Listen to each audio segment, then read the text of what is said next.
G'day you mob, how's it going? Welcome to this episode of Aussie English. This is a special 3-part series, okay? So this is going to be one episode in a 3-part series where I interview my dear friend Marcus Kain. Marcus, or Muzz as I know him, and I went to school together and grew up really good friends. All throughout high school, we hung out a lot, we did music, and we also did a lot of working out and fitness related stuff over the past probably 2 decades or more now.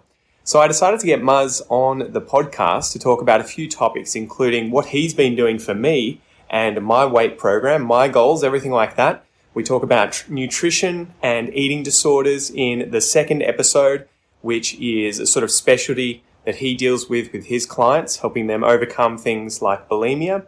And then in the third one, we talk about social pressures on men in particular to look a certain way. So things like bodybuilding, celebrities, movies, and the use of illicit drugs or steroids. A lot of these drugs aren't necessarily illegal, but there's a sort of shady side to it. So we talk about that as well. Anyway, without any further ado, guys, let's get into today's episode. I give you my strength and conditioning and nutrition coach, Marcus Kain. Let's go.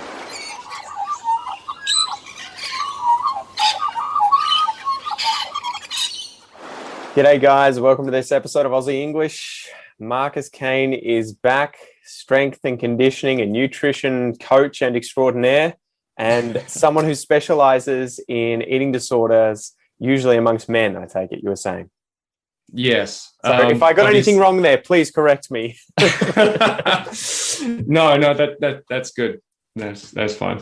Obviously, disordered eating amongst men and women has a lot of crossover, but specifically when it comes to the disordered eating side of things, I work with men with an extensive background in training and dieting and kind of the fitness industry. So we do see, I just want to clarify there for anyone listening, and in terms of disordered eating work, there is a huge difference between disordered eating that might be present in someone that has a history of trauma and anxiety versus someone who has developed a pattern of disordered eating as a result of extensive, let's call it, fitness industry enthusiasm.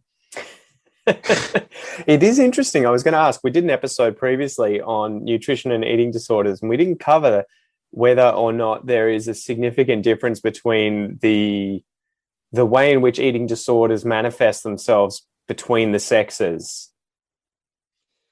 There is a lot of crossover, of course, but there are different pressures on different sexes, and we set different goals in regards to we're talking exclusively here disordered eating that comes about as a result of diet and exercise and just like an over enthusiastic approach to dieting and fitness.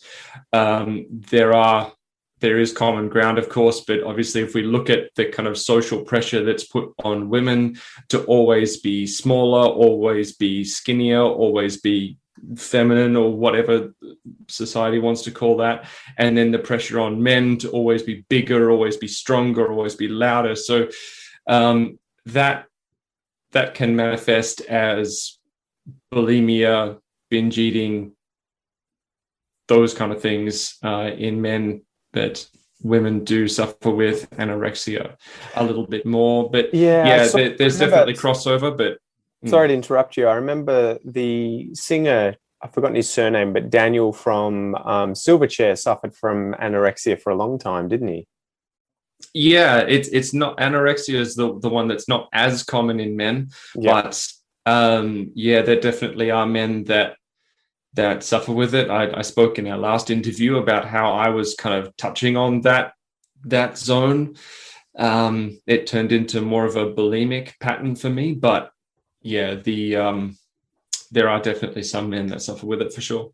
I guess there's fewer pressures on men to be smaller or thinner, right? Or leaner. The lean thing is there, I guess, but usually that's coupled with wanting to have a lot of muscle on you, and you can't really do that without much food, right? Yeah. Well, today I wanted to get into sort of fake natties. I mean, we can talk about what that is at some point when we discuss this. Celebrity bodies, social media, mental health, and pressure on men. Not because I don't think these issues are important for women, but I don't think they're spoken about nearly as much for men.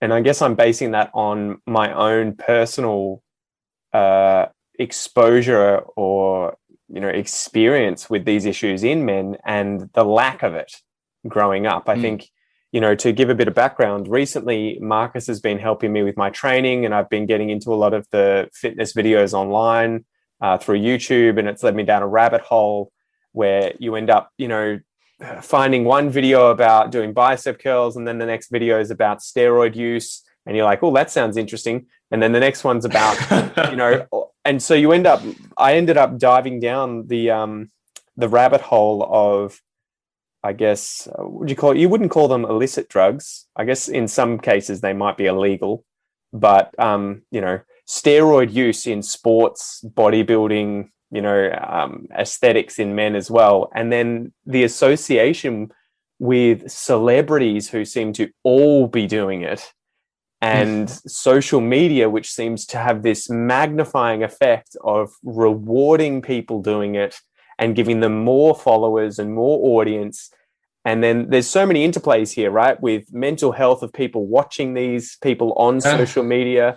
There's the pressure on the people watching them to try and replicate that. And then obviously the people on social media who aren't being 100% transparent about what they're actually using, leading younger men in particular to think, I can achieve this naturally because this guy says I can. Oh no, 5 years later, I've achieved nothing. I'll just go to steroids. Fuck it. And then you realize, they were using steroids. So I should have just taken the whole time. Yeah. Anyways, I think a lot to unpack. We could unpack this box for days, but I think something that you just touched on there is not realizing that, if you're starting out on a fitness journey, or if you're looking to improve your body or your fitness or anything like that, even if you've been doing it for a few years at this point, not realizing that the people that you might be looking up to are using some kind of performance enhancing drug can be a catalyst to just continually think, well, I'm still not achieving that goal. I must need to be more strict with my diet. I must need to train harder.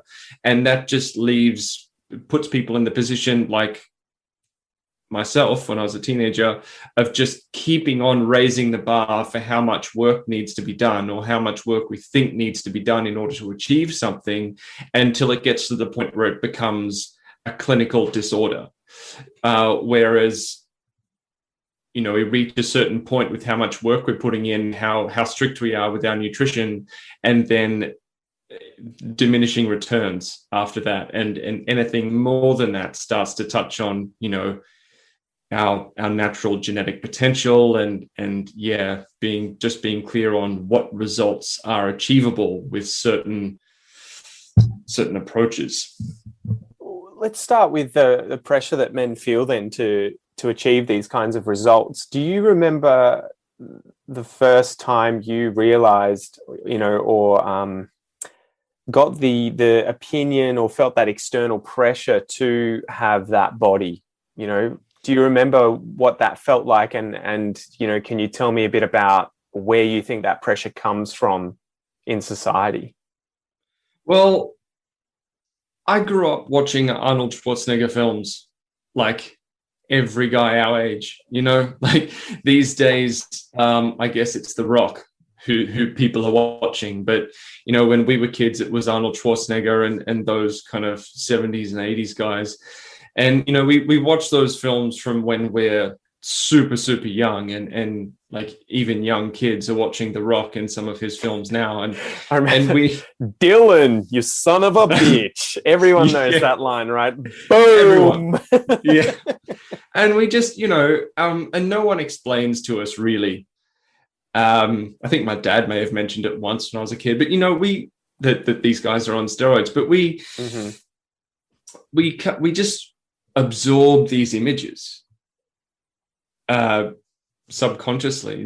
Just as we're watching films, I think the presence of certain body types and body ideals in Hollywood is just crazy. Like, even if you look at your average like kids film now, the average like American made like kids film, superhero films. Yeah, superhero guys. But like even the bodies that we see in kids' films are just savage. Both on both ends, right? Too, because I guess the thing that's coming out here for me is I remember always thinking about, geez, women have it hard. You know, they are constantly bombarded with these images of photoshopped, you know, the top 0.1% in attractiveness women who are supermodels, who are clearly on a very strict diet, if not borderline, you know, eating disorders. And they hear none of that message, and they just see these images everywhere and think, I don't measure up. But I never really thought about until later in life how that analogous thing is happening with men, but in the opposite direction, where we're measuring ourselves up against these huge dudes or these really physically, you know, these phenoms, and thinking that it's all natural, especially from a young age when you have no real understanding of what it takes. You know, you don't even really know that they go to the gym. You just think this guy's huge, right? I mean, I was playing a video game the other day called Civilization 6, right? So it's like a strategy game on the PlayStation, on computer and Xbox. And every single one of the guy characters is jacked. You know, I just think, you know, what the fuck, man? These characters are all like from the 1900s all the way back to, you know, like Greek people and Romans and stuff. And I'm like, none of these dudes would have been on steroids. And yet, why do they feel it necessary to show every single one of these men who isn't wearing clothing or has a little bit of clothing on with just these, you know, 50-inch biceps and just shredded abs? You know, it's just, it blew my mind, because I'm like, that is not required for me to enjoy this game.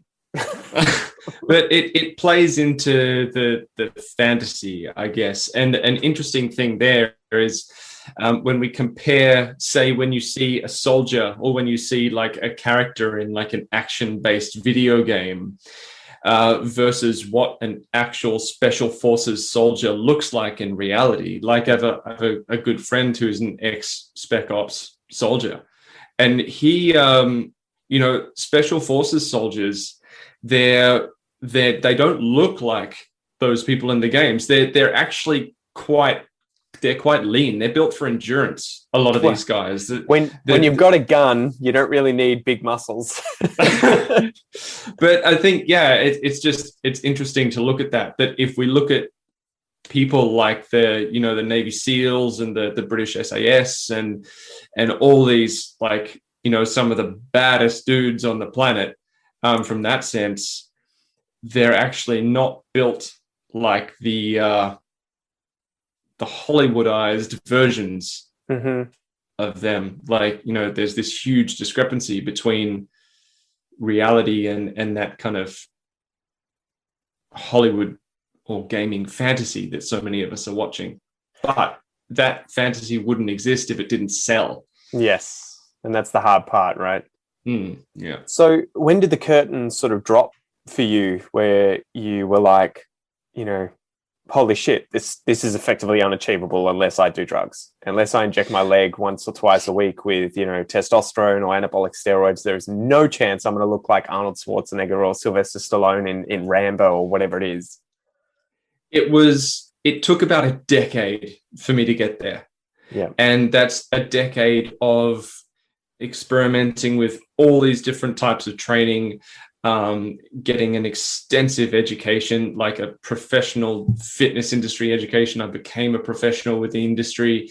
And, you know, after a decade of training my ass off, studying my ass off, training clients, training myself, and essentially dedicating like a massive portion of my life to optimal strength and conditioning and body sculpting training, I realized, like, it's like you just hit certain points and it's like that's as far as you go. Yeah.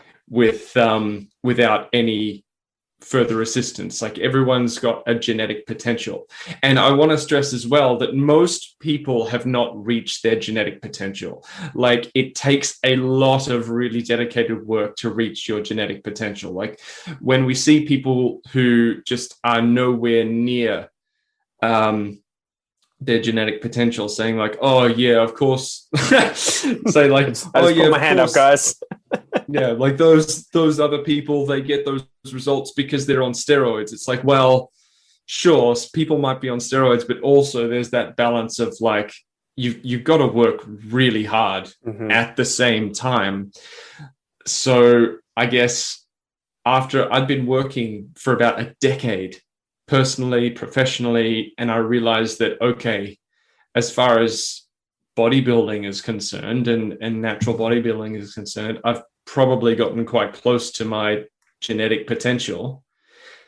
And, you know, I looked good, but Jesus, it was just so hard to maintain. It was crazy hard to maintain. And yet we see people kind of popping in and out of those physiques for films and everything like that all the time. So it was just after a long period of really hard work and thorough study that I got a proper picture of what's really going on. And how did you feel at the time about knowing, you know, realizing that someone like Arnold Schwarzenegger took steroids to look the way he did? I think people like Arnold and those like really big guys, like the bodybuilding competition guys, I don't think it's any real mystery that those really big guys are on steroids, because, you know, they're quite transparent about it. Like Arnold has flat out said that he used steroids, and sure, fine. But the area that I think is most difficult is when most of us guys look at those really big dudes and go, okay, so they're clearly on steroids.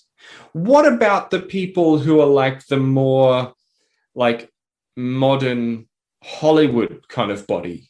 Like we're talking the physiques in Marvel films, for example. Those guys aren't bodybuilder physiques. Like they're not, you know, they couldn't step on stage for a Mr. Universe competition or anything like that. You know, what about other physiques that are not quite bodybuilding physiques, but still like look really good and are just really ripped and just have big shoulders and everything like that? What happens there? And I think that it's like, it's so easy to see that the giant guys are using something and we expect them to. Yeah. But what about the physiques that are more closely associated with what the everyday person might consider to be kind of the ideal male Hollywood body? I think that's a good point, because, you know, in one case, bodybuilding isn't necessarily thrust down the throat of every single person who watches films or, you know, looks at ads, or it's just not anymore anyway. You kind of have to go and find it, right? And get into that niche to really be exposed to it. And then when you do, it isn't a secret. It's kind of like, there's no drug testing here, guys. You know, it's pretty much open season. Do whatever you want. And the only way to achieve any of this, exactly. It's up to you. You just do whatever you want. We're just going to judge you on the results. But then you end up in this other world where it is being largely used behind the scenes as a sort of way of achieving certain results very rapidly with, you know, very short time frames. And it's done in a very shady, dodgy, shadowy kind of way where there isn't transparency. And I think, you know, if we skip straight to the celebrity side of things, it seems like my view of what must be happening is that these guys are getting bent over a barrel when they sign agreements to do certain films and say, you know, they say you need to get this certain body. It needs to be in this certain amount of time. You can do that however you'd like. But you are not allowed to talk about having to use any kind of illicit substances or things that are not off the shelf from your average, you know, pharmacy. And if you do, we'll sue you, you know. So I have a feeling that is why you just hear zero discussion about this in the movie industry in particular, where you would imagine they're not competing in a sport, but they are competing with one another to get these roles, in which case you would imagine, of course, if it comes down to you versus Chris Hemsworth, who's going for a certain role, I'm going to be taking the drugs. And, I'm not going to be relying on hard work to compete with that kind of competition. And so, considering it's such a ruthless environment, of course it's going on. But it is the annoying part is that they pretend that it isn't, and then children see these films and think this is the norm, and that this is what you should aim for, and that you can just achieve it naturally, right? And worse, the thing that really shits me is when these people get interviewed. And I've seen a few videos now where there's quite a few famous people saying, all I did was eat a lot of chicken, broccoli, and brown rice. And I put on 30 pounds in 7 weeks or 12 weeks. So that's like 15 kilos of muscle in 2 months. And you're just like, how can you say that with a straight face? When you're 48 years old, like, come on, dude. And I think we're taking a few swings at Hollywood here, but as well, social media has seen a massive increase in this kind of stuff. Like, people are just being rewarded for using steroids. Steroid culture is actually becoming a thing, to the point where teenagers on TikTok are openly talking about like doing steroids, and it's such a huge box to unpack, because steroids are not the most dangerous drugs in the world to be using. But, oh, good Lord, where do I even start? It's not... They have been turned into this kind of boogie monster. And I was watching that documentary that you recommended, Bigger, Faster, Stronger. If I got great film. Everyone should watch it. Yeah. Bigger, Faster, Stronger. Check the film out. But effectively, they were saying steroids are these weird things where we hate when people do it in sports, but we love when Arnold does it. And we'll glorify it in one realm, but we'll diminish it in another. And we never say it's like a Ferrari but on steroids. We say that all the time, but you'll never say it's like a Ferrari but on cocaine. And so steroids in the zeitgeist kind of has this position that we kind of do like and hold up and play a role in sort of hyping up, right? Yeah, it's absolutely insane. Though we see cases of people claiming to have experienced like life-threatening or just life-ruining side effects from steroids. We see people just in terrible shape, within years of doing steroids. We see people dying early. We see people developing all these conditions and just looking like shit after steroid use. And then at the same time, we do see other people who've been using anabolic steroids for 25 to 30 years, and they're just in great shape. They're like these 60, 70-year-old celebrities who are just like in killer shape. So that begs the question, like, what's the difference? Like, what's really going on here? And I think education and privilege plays a huge factor. You can, like, someone can just order anabolic steroids online without too much effort. Hashtag don't do that. Don't do that, no. Because people do that. But like, if someone does that and fucks it up, sorry, am I allowed to swear on this podcast? I don't know. Go for it. I've already sworn. I ask that every week, I think.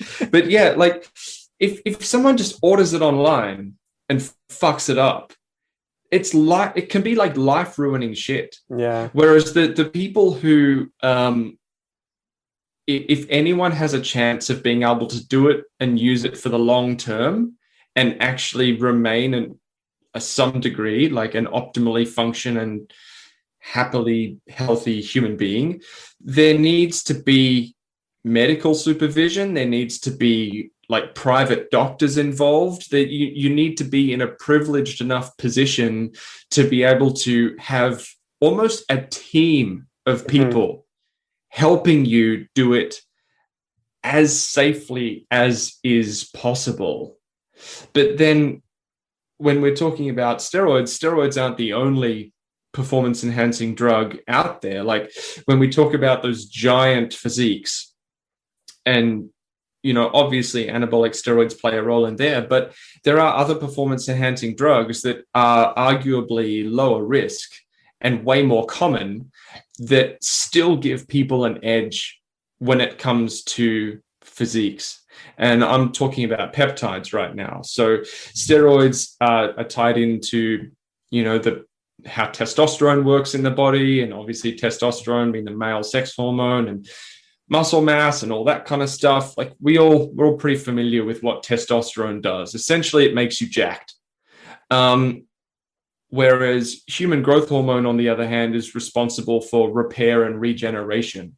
And a lot of people use testosterone and anabolic steroids and human growth hormone at the same time, though there is a difference between, say, injecting a person with human growth hormone and injecting someone with, say, other substances.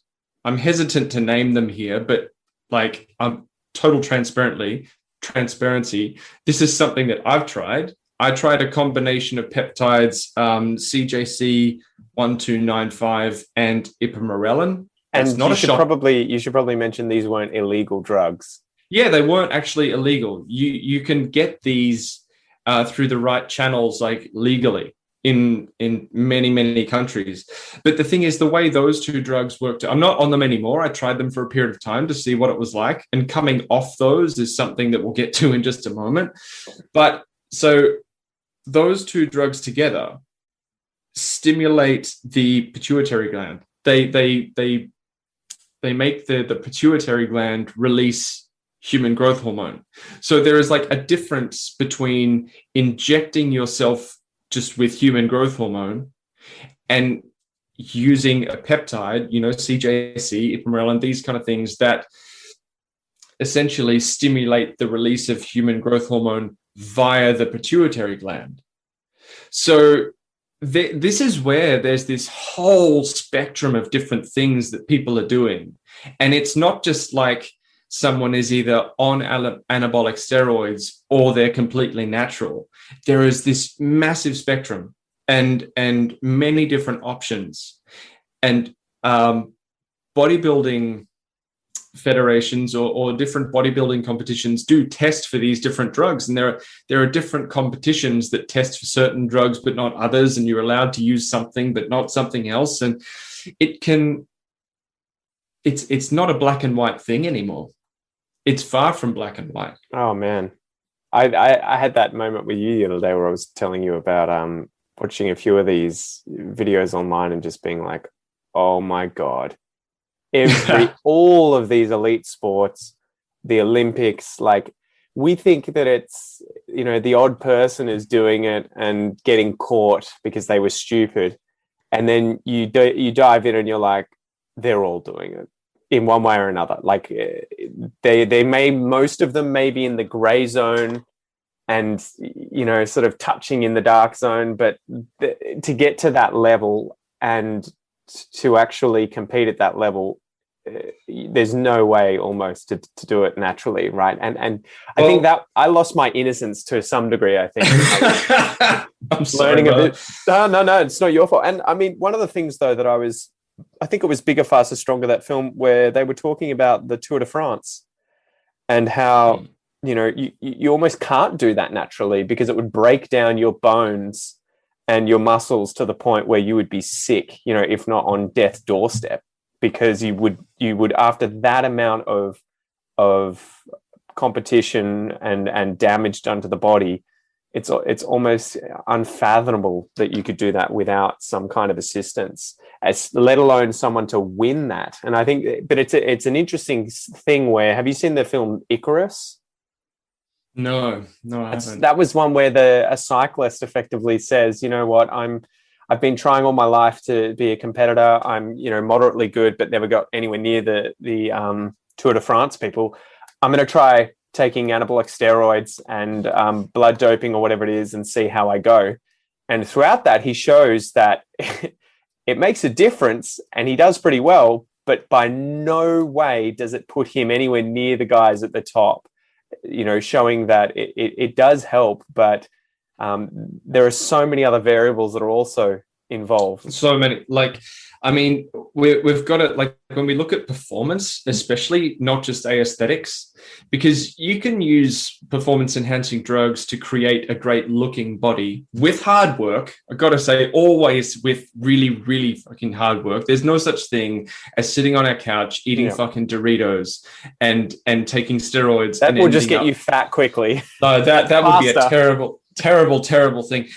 So it always hard work. But then when we look at performance, especially at that really high level, we're looking at biomechanics as well, like biomechanics and, genetic potential. And then we're looking at things like how different athletes handle stress, different athletes' psychological history, the coach that an athlete has, and how well that coach can really get in an athlete's head and provide that balance of push and drive, and then care on the other side of things. Like, there are so many things that really go to bring about that result.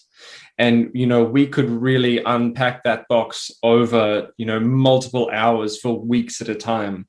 So I guess what we were talking about here is really just to kind of bring some awareness to the fact that, these things are out there. Yeah. And if there was a message that I wanted anybody listening to this to hear, it's that don't always trust what you're seeing when you watch a film, when you watch the Olympics, when you watch sport of any description.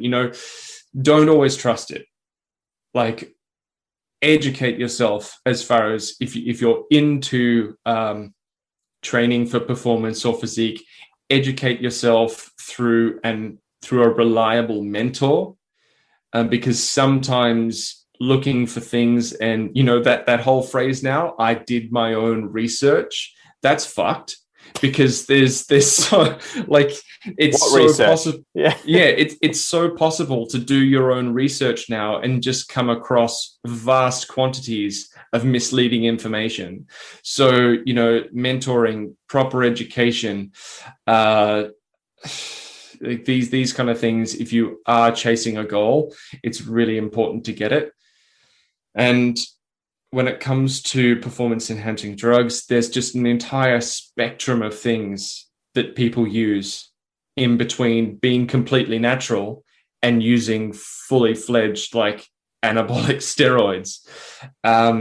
So yeah. Well, it is funny how much some of them are taboo and some of them aren't, right? Like, I can drink a coffee before a race or something, and that's perfectly fine. But if I were to test for, methamphetamines, that would not be okay. Or, but it's, and, another example was Tiger Woods getting laser eye surgery so that now he has better than 20/20 vision. And it's kind of like, well, if naturally he didn't have good vision, or at least his vision was degrading, how is it any different from someone who is getting older and wants to compete with the younger people taking steroids to increase their muscle mass, when you're getting laser eye surgery so that your vision is as good, or not, if not better than your competition, to give you an edge? Right. And it is weird that we think that's okay, but that other things like testosterone replacement isn't okay. Here's a head scratcher for you. So the natural levels of testosterone and human growth hormone in your average 20-year-old are going to be much higher than they are in your average 40-something-year-old. So is it wrong for an athlete in their 40s to take part in legal hormone therapy that bumps their, say, testosterone and human growth hormone back up to what it was in their 20s, but still within natural ranges? That's the kind of moral gray area that we're looking at here, because you might get two athletes where one is suffering from low testosterone, maybe due to some lifestyle factors that they didn't have as much control over as someone else, maybe some genetic factors. And as a result, their competitor has naturally higher testosterone and human growth hormones than they do. but it might be considered illegal for them to artificially bridge that gap. Yeah.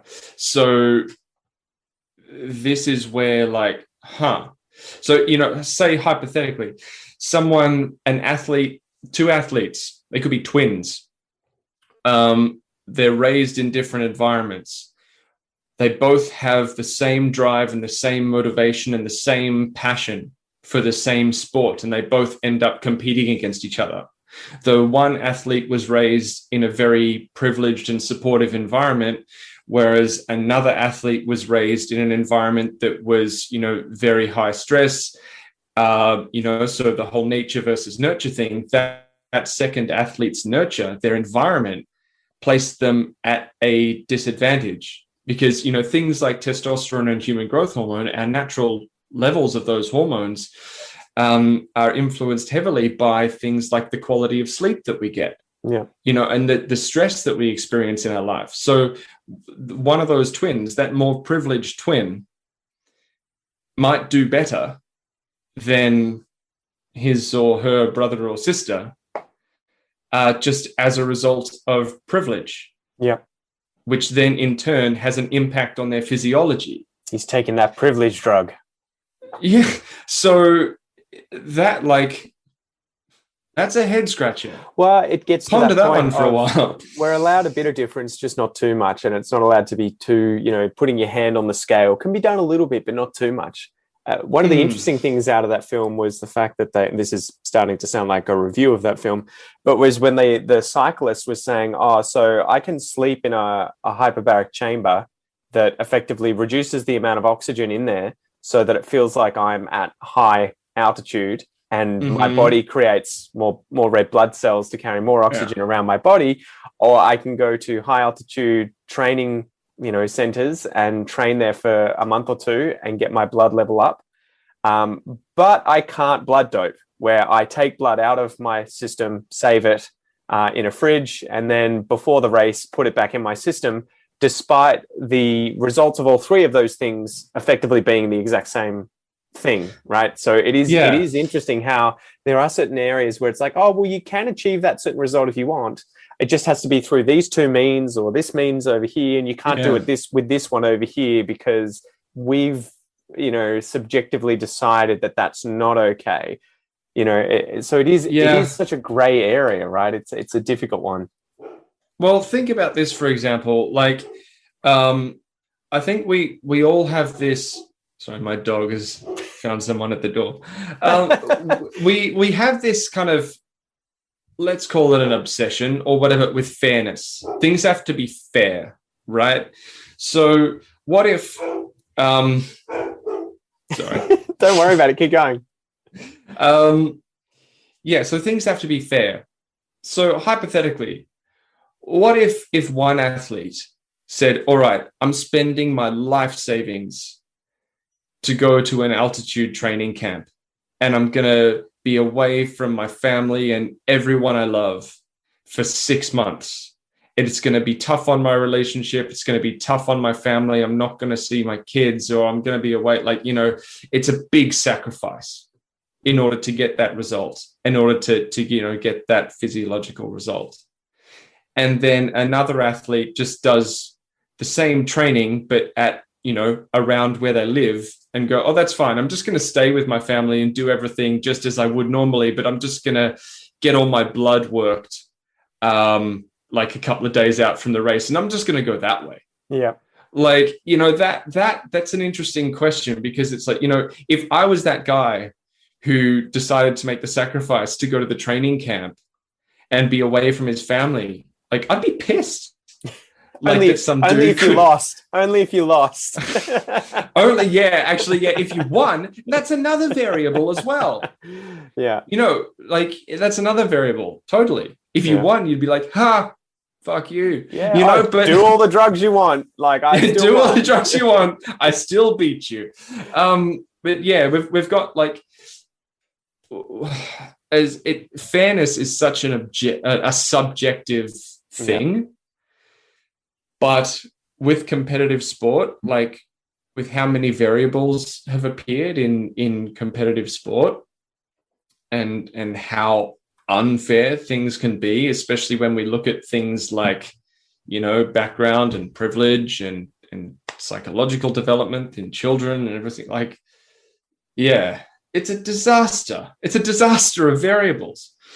What do you think the consumer's responsibility is in all of this, right? The person who goes to the film about, superheroes where all the actors are jacked because they're taking these drugs, or the people who go to, like the baseball games back in the 90s where baseball was dying, no one was interested in it, and then all of a sudden these players started hitting crazy home run numbers, and it was turned out because they were on steroids that they were smashing the ball out of the park, metaphorically and literally. And so all of a sudden baseball was totally rejuvenated and everyone loved it. Obviously there's an external pressure on people to perform a certain way and to be the best of the best. Everyone wants a hero, and they kind of don't care, it seems, about how they get there, as long as they're never found out to be doing the dodgy, right? Yeah, it's an interesting one. Like, do you think we're complicit when we buy a baseball ticket and go to a game, especially if it's come out and we know that that's happening within that sport, or if we go to a bodybuilding competition, or we go to a film where it's very obvious the person is, taking something to get into that shape, but it's sort of under the table, no one mentions it. And yet at the same time, out of the other side of our mouth, we'll say, oh yeah, steroids are bad though, kids, don't do them. Well, imagine if like Marvel and DC were releasing films simultaneously, and all the Marvel characters, all the actors from the Marvel film used like performance enhancing drugs and got in incredible shape, and the DC actors looked more like the physiques of, like people who played Tarzan like back in the 50s. So normal human beings. They look like, if you Google gymnastics and athletes from the 1920s, imagine they look like that, people would have shit to say. They'd be like, DC is shit now for multiple reasons. Like, they would sly dig there. I'm a Marvel guy personally, but I very much enjoyed Man of Steel, that Superman movie. I thought that was great. But the thing is, it comes down to what we choose to watch. A lot of people are happy to complain about this stuff and say that it's immoral. Yeah. But when it comes time to buy the movie ticket and decide what we want to watch, even if on a surface level we know that it's immoral, there's a little part of us that really fucking still enjoys it. Like, I believe that the lack of transparency in Hollywood is disgusting when it comes to performance enhancing drugs. But I can't help the fact that I fucking love watching Marvel films, and I love watching those films. It's this moral dilemma. And you know what? I think that's okay. I think it's okay to not be an absolute saint when it comes to what you might think morally in regards to this stuff, and what you can't help but find entertaining. The world would just be a much better place with this kind of stuff. And I think we're on our way there. If there was a lot more conversations like this, and if there was a lot more transparency,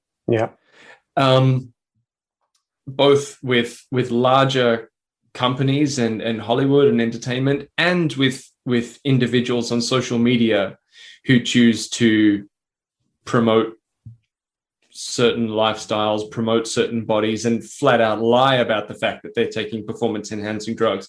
There are issues there. So pausing you there, what do you think the biggest issues are there? So, you see certain actors who have massive followings, who are pushing 50 years old, and, have ridiculous amounts of muscle on their frame that is just it's light years away from what a natural person could look like, and yet will come out on social media and say, just train hard, guys, get it done. Make sure that you eat that chicken, broccoli, and brown rice, guys.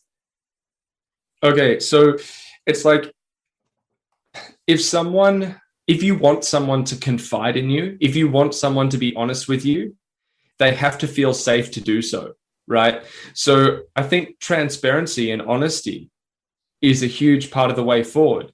But at the same time, we have to make these people feel, like these actors and all these people feel, that if they are transparent with this, we're not going to fucking crucify them for it. Yeah. Because they've worked, like a lot of those guys have worked really hard to get to where they are.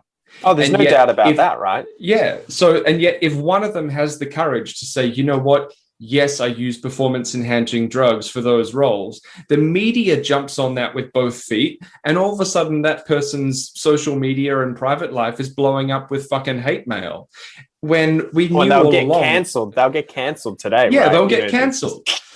So if we want change, it starts with us all taking that initiative to educate ourselves through reliable resources and intelligent conversations on these topics as individuals, and then actually be okay with the people who we look up to, maybe in sport or Hollywood, like telling us the truth, whatever that truth might be.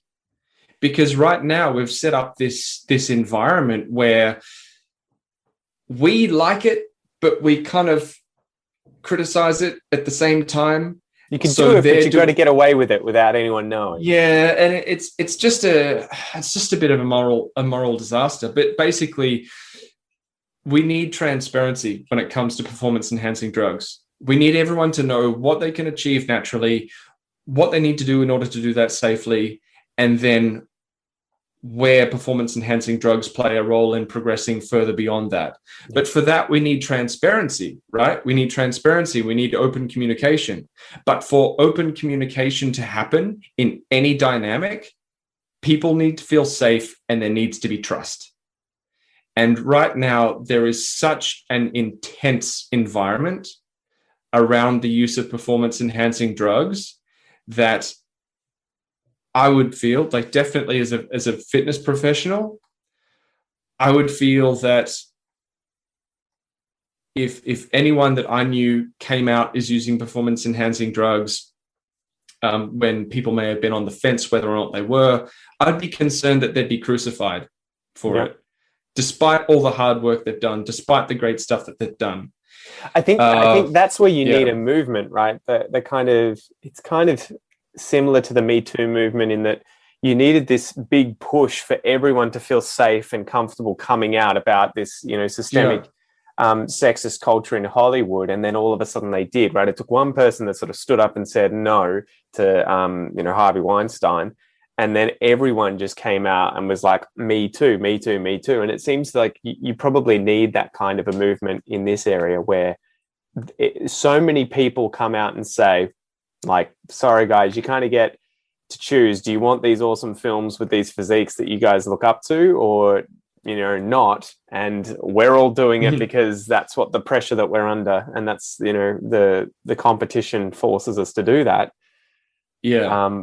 But yeah, if you've got enough people doing that, then they can't all be cancelled, right? But that's the thing that's kind of insidious about it to me. It's the, kind of in the Me Too one, it would be like you having been sexually assaulted at work and telling other people they need to come forward, but then you don't come forward when they do. It seems like a lot of these, everyone wants people to be honest, but then they themselves aren't. And I think a big thing that really pissed me off about Arnold Schwarzenegger, to sort of call him out in the Bigger, Faster, Stronger movie, was that he's all fine with drugs, steroids being used for bodybuilding, but then he was getting interviewed about steroids being used in sports, and he was like, oh, no, I think that's, that steroids shouldn't be allowed and it's a really bad thing and blah, blah, blah. And you're kind of like, dude, I feel like you're kind of conflicted here. There's two messages I'm getting. Yeah. And this is where, if I was to play the devil's advocate here and speak from Arnold's perspective, his sport was an aesthetic-based sport. And sure, people are still competing, but everyone was using steroids. Yep. Whereas, like he might have come out and say that, steroids in events like the Olympics aren't ethical. Unless everyone's doing it. Unless everyone has the opportunity to use equally. So, yeah. But I would argue they do at that point, right? Like if you're going to the Olympics and you say you have absolutely zero opportunity to ever do performance-enhancing drugs, I would be like, how did you end up there? You know, who do you know or not know in this case? Well, this is where I think I would... if you'll humor me for a second, because I really want anyone listening to this to be able to come away from this conversation with some practical advice that they can actually put into practice. So, you know, what to do if you have body goals, if you have physique goals, how should you handle it? What should you expect from your training? And really, like, I want to be absolutely clear that if your goal is just to get into good shape, and be, you know, to be in good shape, be able to play a bit of sport on the weekend, to be able to participate in things, to be able to go for a hike, to feel good in your body, to fit into the size pants that you want to fit into, then you don't need performance-enhancing drugs. Yeah. Like it is perfectly achievable and safe and, you know, perfectly achievable to be able to get into decent shape and be, you know, kind of around the size that you want to be and everything like that without using performance-enhancing drugs. So not for a second would I want anyone listening to this to think that if they want to change their body shape, that performance-enhancing drugs are actually necessary. It's not. This is where you can do that naturally. So if you want to just get in decent shape, you can do that naturally. It's fine. You just got to take care of things like your sleep and your self-care and your nutrition and get a mentor, not a personal trainer, get a fucking mentor. Like there's a difference. But then if training is just a cornerstone of your life to the point where it's just this thing that you love doing and you study it and you train every day, and there's a specific type of training that you love doing, you know, and you just want to be able to do more of it, and you're already at the limit, and right? You've already been training naturally for a number of years and being trained naturally very well. You've gotten up to 80 to 90% of your genetic potential, and you've done everything right. And you're getting into your 30s and maybe your 40s, and you're finding that you just can't do what you used to, but training is just so important to you. Like, then maybe looking at avenues like legal hormone therapy, and you know, like these clinics that do work with people's hormones to make sure that they feel good and everything like that, then maybe that would be an avenue to take. Maybe. But to just get into good shape, that's not necessary. And another thing to throw into the mix here is, like, when a guy experiences low testosterone through lifestyle or genetic factors or anything like that, a lot of the symptoms of low testosterone can be misread as being kind of borderline clinical depression. So, and again, I'm not a doctor. I want to stress this. I'm a strength and conditioning coach. I'm not a doctor. But I have seen athletes suffering with low testosterone and dealing with overtraining exhibit the same symptoms that people see when they Google, "Do I have depression?" So that I would be very curious to wonder how many people out there, how many athletes, how many men, how many women, whatever, are actually on antidepressants when it wasn't actually the fact that they needed antidepressants. It was the fact that maybe they were overtraining, maybe due to certain factors, their testosterone levels started to drop, and maybe simple hormone therapy, or maybe some simple adjustments there could have solved the problem. And that is literally me just thinking out loud. And I would love to speak to some actual doctors about this. I'm actually doing an Instagram live, or I'm recording a podcast next week with a doctor to talk about this exact thing. But it is such a complicated web that we're looking at here.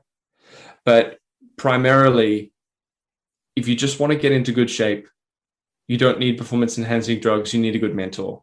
Yeah. And you need to prioritize taking good care of yourself in terms of sleep and stress management, self-care and nutrition, more so than you need to prioritize training really, really hard, right? Well, I think that's the problem. If you have people that look at steroids like shortcuts, you've got the wrong attitude, right? I imagine that the people who do take steroids and do it successfully, in terms of their career and everything, it's like it is the cherry on top of the cake. They have this insane foundation that they've worked at for a very long time. They've hit the wall. They can't get past a certain limit, and then they take that to get it. They're not just, I'm going to start training in the gym after 3 weeks. Fuck it, I'll start taking steroids. Because exactly. I didn't get what this personal trainer said. My personal trainer's built like fucking Aquaman, and he said that in 12 weeks I would look something like him, and fuck it, I'm just going to train for 12 weeks and then go straight to performance enhancing drugs. Yeah. No. That's just, that attitude. I got no time for it. And it's just a huge mistake. That's one of the things that's inarguably a mistake, especially when we're seeing I see terrible things on TikTok where you horrifying see things. Horrifying things. You see some kid who's maybe 17, 18, barely legal drinking age. Well, in Australia, right? Let alone the US. In Australia, and you look at them and they're built like a Gymshark model. But you scroll back on their account and see them that same date last year, they were just built like your average teenager. Yeah. It's like, are you fucking joking? Like, what are you doing? Too young. I said earlier in this conversation that I was interested to see the effects of peptides. I was interested to experience that. So I used CJC and ipamorelin. But I only did that after close to a decade of training naturally. Yeah. Like you don't start training and jump on something like CJC or whatever, or let alone anabolic steroids straight out of the gate. Not to mention if someone's a teenager and in their early 20s and everything like that, they've still got plenty of human growth hormone and testosterone or whatever as it is. So that would be something that's just people shouldn't do that. Like it's a terrible idea.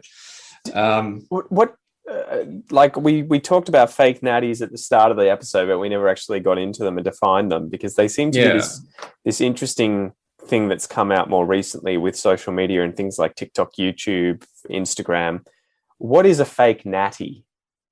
Okay, so a natty is like a slang word that kind of fitness people use for natural. So natty, natural, as in a natural athlete that's not using performance enhancing drugs.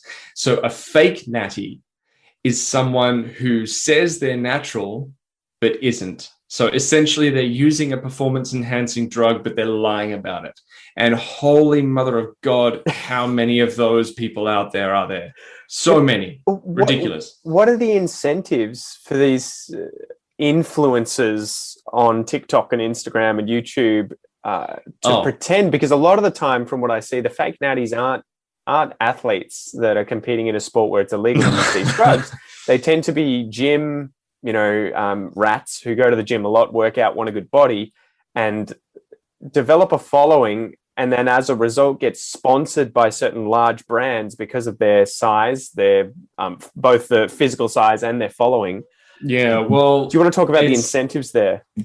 The incentives, there's a whole spectrum of incentives, that they're on the high end of the scale. There are financial incentives for someone who has a social media account that starts getting a lot of attention. But then on a very personal level, just fuckboys in clubs, like what? They're just these young lads. You might want to explain what that is for people listening. Well, I'm so sorry about my language on this episode and the expressions that I'm using. It's okay because we're talking to each other like we normally would, so it's always good exposure to people, obviously. I'll have to put a disclaimer at the start, but it's fine. It's fine. Like if you don't listen to it in the living room in the evening when your kids are about. And your grandmother. Yeah. Because at this point, she'll be offended at this point where you say fuck boy. All the drug talk is fine, but this is where she'll turn off and be like, these guys went too far. Yeah. God, but anyway, a friend of mine was talking to me the other day about personal authenticity. So this is the authentic me talking about these fuckers. So essentially, we're talking about the kind of lads that just go to clubs every weekend to pick up. Yeah. And what's picking up? Again, I have to be sensitive to the fact that many people may not know these slang terms. That's why I'm calling you out. To take ladies home. To hook up with ladies casually, right? To pick up. to hook up with women casually, and women can pick up too, guys. Girls, guys, everyone listening. But yes, bearing in mind though, the initial term that I used was fuckboy. Yeah. So we're talking about the masculine version of that, where these guys go to clubs, to pick up. They're walking ego, right? They're walking ego. All their goal is to get as big and be as attractive as possible, at least according to what they think, to the opposite sex, so that they can take home yet another person they've met out and about and add them to the list, right? So it's not really objective attractiveness, it's just attention grabbing. Yeah. Like there's just, certain physiques are in the clubbing world or whatever, or just, music festivals, whatever, certain physiques are just going to grab attention, So when you talk about incentives, on one end of the scale, there might be financial incentives from a social media account that blew up. And on the other end of the scale, just, like if a lad gets jacked, and by jacked, obviously we mean large and muscular, juiced and up. Lean. Juiced up, although jacked is not necessarily juiced up where they've been using the juice, steroids. They can just be jacked in that they're very muscly. Yeah, and on that end of the scale, it's just attention. Yeah. And not just attention from the opposite sex either. Like just amongst there's this the whole toxic masculinity element of this really comes into it. There's actually there was an incredible study talked about in a great book called The Adonis Complex by I think it was one of the doctors mentioned in Bigger, Faster, Stronger. So in the Adonis Complex, the concept of the ideal male physique is talked about extensively. And when we talk about toxic masculinity and how that plays into this physique, when women were actually interviewed and asked, what male bodies do you find most attractive? It's not like the results that came back from those trials and those tests, whatever we want to call them, the overwhelming results pointed to the fact that as far as heterosexual women were concerned, the ideal male body was a much more reasonable and kind of in proportion body than what most young men think is the ideal body. So the irony here is that a lot of this steroid culture is just men impressing their mates. But it's the same with makeup, I think, and women who take the beauty and fashion thing to the full extreme too, where I think, my dad has this story. He worked with a drop-dead gorgeous young woman, that he got to know and would go out with everyone together. And I remember him saying, why the hell, he told me the story. He said to her, why the hell do you wear these high heels everywhere? Like, is it, she was complaining about them being so painful and everything. He's like, you're married. You don't have to impress your husband. And she's like, I don't wear these for him. I wear these to impress other women. And I think it's an interesting thing. It's an interesting window into the whole signaling an appearance thing for both of the different sexes, because men, I want to be big and strong, not just to necessarily signal to women that, hey, I'm big and strong, but another thing is to other men, right? It goes both ways. And so it is interesting when you peel that back, that a lot of bodybuilders, you would imagine, are probably like, I don't give a crap necessarily about what women think. I just want other guys to be impressed. Yeah, this is for my bros, you know? Like, I'm yet to meet a woman who has, the conversation doesn't come up that often, but I'm yet to meet a woman who says, you know, my favorite body is the juiced up to the gills, steroid head dude who's, you know, competing at Arnold's next bodybuilding thing. That's the only body that turns me on. Everything else is disgusting and it's just not my thing. I'm yet to ever meet anyone like that. The same way that I'm yet to meet a guy who says the only girls that I'll date are the ones that have got anorexia, because that's the only kind of body I find attractive. Oof. Yeah, that hit like a train. Yeah, well, I mean, we're talking the opposite end of the spectrum. Like, there are definitely, to be honest, although I do work with eating disorders, I actually flat out say that anorexia is a different thing. It's a very different condition to, say, bulimia. Obviously, there can be crossover and someone can have both.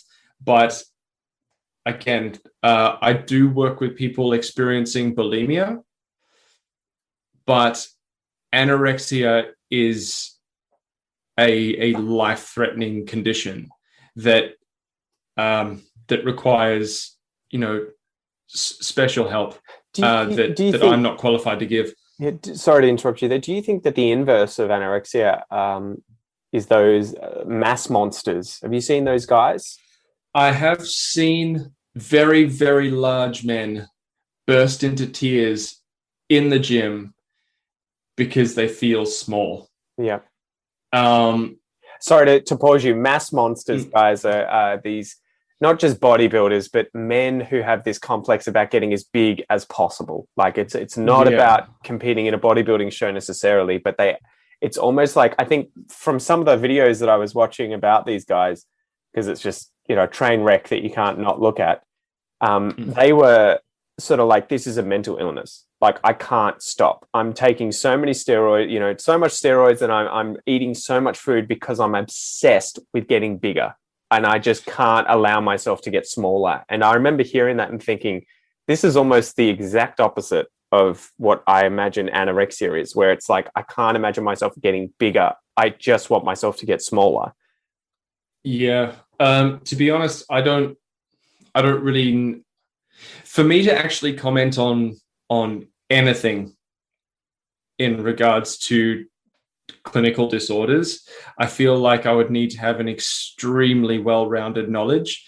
And although I am, you know, familiar with those conditions and those circumstances, they go beyond what I professionally work with. Like, for example, if someone came to me with one of those problems, I would be happy to work with them, though I would work with them, you know, if they came to me in the name of whether it be recovery or, you know, a more reasonable training program or nutrition program, and just if they wanted to get things back to some semblance of normal, I would work with them, but I would want them to be also working with a registered psychologist, psychotherapist, like a doctor as well. Yep. So this is that there was, you know, open communication between me and that person, and it became like a bit more of a team effort. So yeah, that's those two ends of the spectrum. That starts to get dark, like where that goes. It's interesting. Again, sorry to interrupt you, but I wonder how old these things are too, right? Like, it would be interesting to know if, you know, anorexia existed thousands of years ago, the same with guys trying to get as big as possible, whether obviously they didn't have steroids, but you wonder if these things are much more a manifestation of social media and modern times where we are just bombarded constantly with better looking people than we've ever seen ever. Yeah. I think obviously the body dysmorphia amongst men using steroids, as far as history is concerned, that is a relatively recent thing, because historically speaking, until steroids became almost mainstream, there's been a limit to how big people can get. Every now and then, we'd come across someone who was just, genetically massive and would do the appropriate training or whatever to build on that further. But there was, historically speaking, there was less scope for someone to use a substance in conjunction with training in order to become a fucking giant. So yeah, that, as far as history is concerned, that's a relatively new thing. I know. You go and watch 300 and you'll never look at the Spartans again that way, because they did not look like that. Well, the funny thing is, like, when we look at physiques, there's a lot that can be gained as far as aesthetics from being really lean. But that's also like a dicey, kind of somewhat dangerous territory. If you look at the physique of a lightweight or middleweight boxer or lightweight or middleweight fighter, for example, they look much bigger in some ways than they actually are, because their body fat is so low, you can see all their muscles. Well, and that's why the advice usually is, if you want to look bigger, lose weight before thinking about trying to put... That's where shit starts to get on. It can get to a slippery slope. Yeah. Because when we look at natural bodybuilding and truly natural bodybuilding, a lot of the guys doing natural drug-tested bodybuilding get the look that they get from being crazy lean, from being really, really lean. And after walking that path myself, with, not being super big, but at the time, I think I was around 77 kilograms, but just really, really lean. That can venture into eating disorder territory as well. So yeah, it's like, we don't necessarily need to, a lot of guys, for example, right now in the gym wanting to get a certain appearance would be able to get an appearance that they're really happy with by not gaining any more muscle, but by losing body fat. And that's almost all diet based, right? Not necessarily training. Almost all diet. Cardio. But still, if that is done the wrong way and the wrong headspace is taken into that formula and into that approach and into that process, then you'll end up working yourself closer to having an eating disorder than you will to the result that you actually want. Very good point. Yeah. Well, finishing up, because I think we've been talking for over an hour now, is there a silver lining to all of this now? Do you see things the way that they currently are as getting better, getting worse? How do you see it as it currently stands? Well, I think things are getting better personally, like just purely because there are more conversations like this happening. Like, in some ways, like I would like to consider myself an optimist with this kind of thing. Like, someone could easily say that things are getting crazy out of hand because of social media and people on TikTok using crazy amounts of performance enhancing drugs and blah, blah, blah, blah, blah. But I would like to believe that with everyone being able to talk to each other about these things more, and a few key people creating some really transparent and quality content, and people calling out the liars and the cheats and the fakes, right? So, I mean, you may not necessarily like them and what they're doing, but for every person who's out there faking this sort of stuff and trying to get a leg over everyone else, there seems to be now the ability for the average person to also criticize, critique, create content that questions this stuff and gets the message out there. Exactly.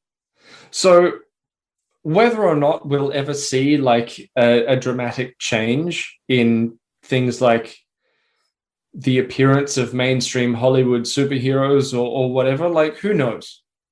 But as long as we can all keep having these conversations and supporting each other in one way or another, doing our best to be, rather than judgmental, try to be understanding of a certain person's position in regards to what their career might require from them in order to get, you know, the rewards for all the work that they've put in. And, you know, open communication, transparency, all those kind of things, and just getting good mentors.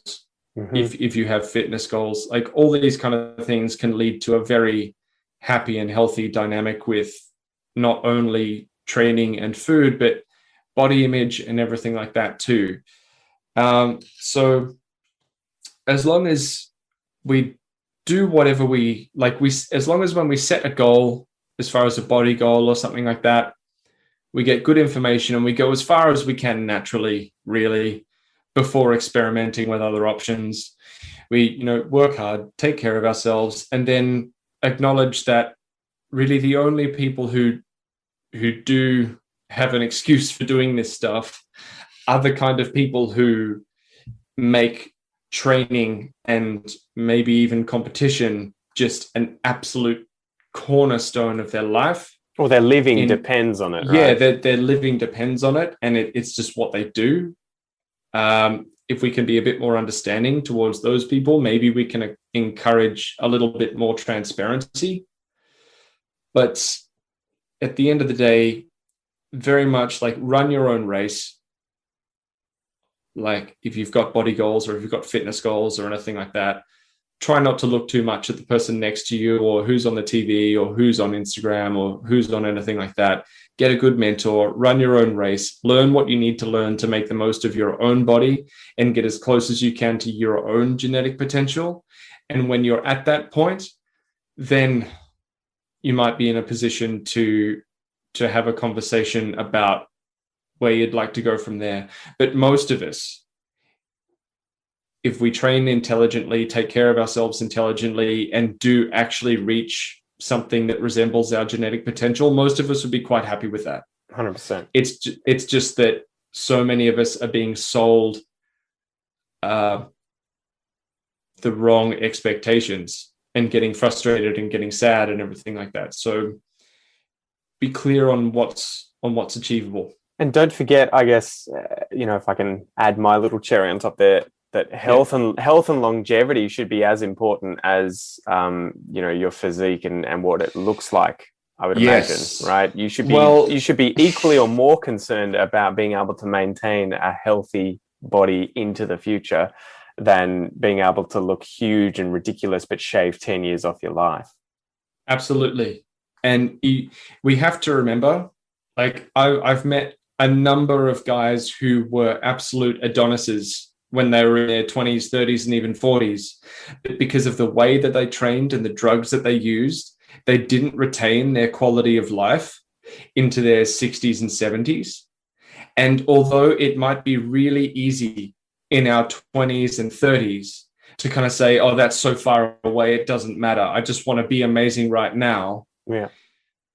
There is nothing, or there are few things more heartbreaking than meeting a guy, more heartbreaking in like the fitness world sense, than meeting a guy in his 60s and 70s, or a woman, like meeting anyone as they get into those years, whose entire identity was wrapped around being physically strong and fit, but they did it in such a way that means that the final 30 years of their life looks nothing like anything that they've ever associated as being truly them.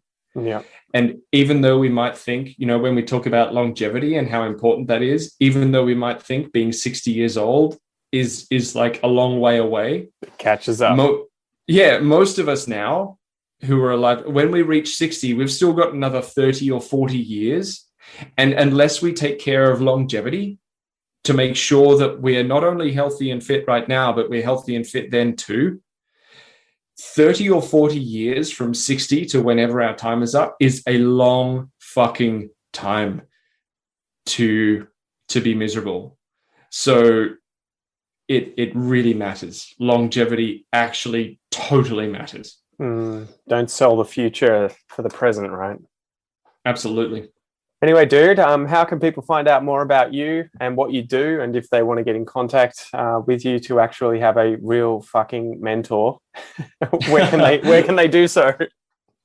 Come and see me on Instagram at the moment. My Instagram handle is just mkain coaching, MKAIN coaching. And I'd be happy to have a chat with you. Yeah, send him a message. He usually replies. Usually, unless it's Pete. That's it. 2 weeks later, scene. Thanks, Muzz. Thanks a lot. Cheers, brother. Thank you.